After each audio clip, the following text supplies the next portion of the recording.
Big Boss Malayalam season 7 live അപ്ഡേറ്റിലേക്ക് പോകാം. നൂറയും ആദിലയും നൈസ് ആയിട്ട് ടാർഗറ്റ് ചെയ്യുകയാണ് അനീഷ്. ഇവരെ തമ്മിലടിപ്പിക്കാനുള്ള ഒരു സ്ട്രാറ്റജിയാണ് അനീഷ് ഇവിടെ കാണിക്കുന്നത്. രണ്ടുപേരുടെ അടുത്ത് നിന്നിട്ട് പോയി കുറേ നേരം സംസാരിക്കുന്നു. അപ്പോൾ ഇവർ പറയുന്നുണ്ട് ഇവർ ഒരു കണ്ടസ്റ്റന്റ് ആയിട്ടാണ് ബിഗ് ബോസ് എപ്പോഴും പരിഗണിക്കാറുള്ളത് എന്ന്. അപ്പോൾ അനീഷ് ഉടനെ പറഞ്ഞു എനിക്ക് നിങ്ങളെ ഒരു കണ്ടസ്റ്റന്റ് ആയിട്ട് കാണാൻ പറ്റില്ല. നിങ്ങളുടെ ടാസ്കുകളും മറ്റുള്ള കാര്യങ്ങളൊക്കെ ബിഗ് ബോസ് നിങ്ങൾ അങ്ങനെ ആയിരിക്കും കാണുന്നത്. പക്ഷേ ഞാൻ നിങ്ങളെ രണ്ട് ഇൻഡിവിജ്വൽ ആയിട്ടാണ് കാണുന്നത്. നിങ്ങൾ എനിക്ക് ഒരിക്കലും ഒരു കണ്ടസ്റ്റന്റ് ആയിട്ട് കാണാൻ പറ്റില്ല. നിങ്ങൾക്ക് ഒരിക്കലും ഒരേ അഭിപ്രായമായിരിക്കില്ല. ഞാൻ പലപ്പോഴും ശ്രദ്ധിച്ചിട്ടുണ്ട് നിങ്ങൾക്ക് വ്യത്യസ്തമായ അഭിപ്രായങ്ങളാണുള്ളത്. അതുകൊണ്ട് ഒരിക്കലും നിങ്ങൾ ഒരു കണ്ടസ്റ്റന്റ് ആയിട്ട് എനിക്ക് കാണാൻ പറ്റില്ല എന്ന് കുറേ തവണ പറഞ്ഞ് ഇറിറ്റേറ്റ് ചെയ്യാണ്.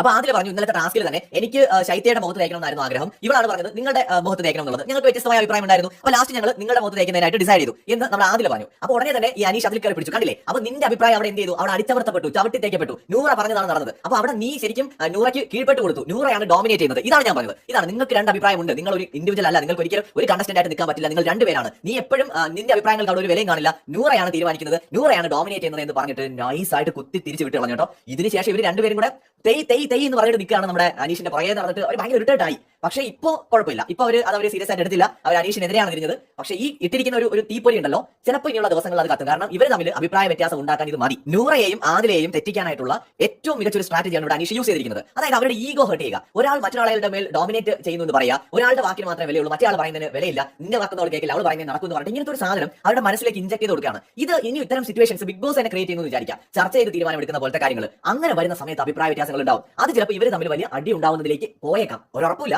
പോസിബിലിറ്റീസ് ഉണ്ട്. അപ്പൊ ഇവരെ തമ്മിലടിപ്പിക്കാനുള്ള ഒരു സ്ട്രാറ്റജിയാണ് ഇവിടെ ഇപ്പോൾ അനീഷ് പയറ്റി നോക്കുന്നത്. അത് വർക്കൗട്ട് ആവുമെന്നുള്ളത് നമുക്ക് വഴിയെ കാണാം. പക്ഷേ അനീഷ്